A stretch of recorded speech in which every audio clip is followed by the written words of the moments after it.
What's going on, guys? Liltikitorch here, back with another Peachboy Riverside. All right, it's episode 2, so we start off with Miki and Mikato finding their ways to cross paths. Mikoto just kind of runs up on Miki that's sitting on a tree waiting for her powers to come back, but unfortunately she's got about 5 more minutes until they do come back. So Mikoto proposes that they sit down and have a conversation to try to figure out why each of them are doing what they're doing. Miki wants to know why he's killing ogres, and he says, well, you guys kill humans, and that's kind of what it is.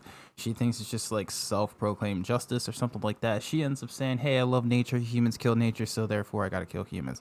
He says, well, you know what, that's kind of hypocritical because you're not going to stop killing humans, even if they did come to consider taking care of the world a little bit better, and if they did come closer to loving nature, you still wouldn't stop. And she's pretty much doesn't disagree with that. So he ends up saying, all right, that's fine.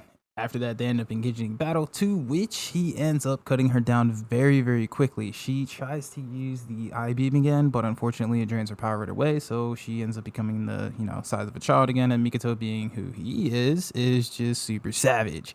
So he comes up, kicks her in the face, drops her down, and says, you know what, all I need to do is just take away your ogre power, because you're close enough to resemble a human.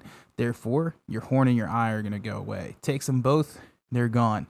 She ends up finding herself inside of a cell to be guarded by Sally and Frau, because after which all of the humans that are inside the castle town end up thanking Frau and end up thanking Sally, saying, thank you so much for saving our lives. You saved all of us. We actually appreciate Frau now. We're actually going to treat her like she should be treated because she's super nice and super cuddly. Win, win, win. Kawaii for her. But unfortunately, it doesn't last long, because here's the thing. We get 2 people that are introduced. One person being, I think, is a priest, all right? He's a blonde guy, okay? This dude's referring to Sally as a bitch. So I think the reason why he's doing this is because he's sort of like I guess you would say, an unorthodox minister. But he also could not be. I know that he's a part of a team, and there's a little girl, and then what looks like a demi-human, and then a demi-human hound, or a demi-hound, or a fell hound, whatever you want to say. So I'm not too sure. It's in the beginning of, the intro, so I'm not too sure if what his, whole stance is on if he's good or bad, or if he's sort of in between, or he just doesn't really care. But we do get introduced to another person, which is going to be the demi-human that has been called by Miki while she was in the fight with Mikoto. He comes through and ends up just destroying the entire castle town. I mean, everything is just completely gone. There's nothing there. No town is there. It doesn't even look like anything was there. The only thing you can see is the leftover hand that was still there when the guard was trying to pass off the horse to Hawthorne. So we know this dude's actually going to be incredibly powerful. I'm thinking that this dude is so powerful to the point that he actually may be able to penetrate the force field, or penetrate the energy field, or whatever is protecting Sally and Mikoto. I think he's going to be able to do it. Side note, I also think that the guy that I'm referring to as the minister, we'll just say the blonde dude, I think he's actually a Peach Boy himself, and may be accompanied by another Peach Boy. So I think this is where we're starting to see all the peaches come together.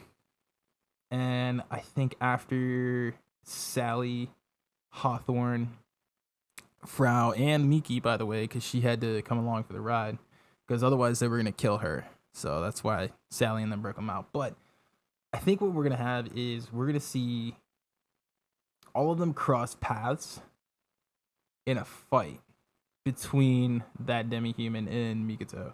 I think that the demi-human that is the one that blasted the castle town is actually going to be tracking Sally rather than tracking Mikoto, and confusing the two, thinking that one is the other. The ogre slayer, or the monster slayer as they call Mikoto. So I think that we're going to have another cool fight that's going to be actually picking up here. We're going to start getting into some intense battles.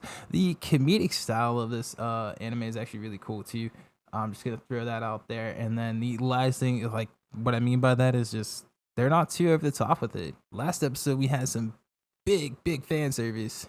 Well, not so big, but a really imagery fan service. So I think they're kind of trying to stay away from that and just try to make it its thing here. So I think that's going to be a kind of cool way of doing this anime, and trying to see how they do this type of fan service and comedic style with this type of action.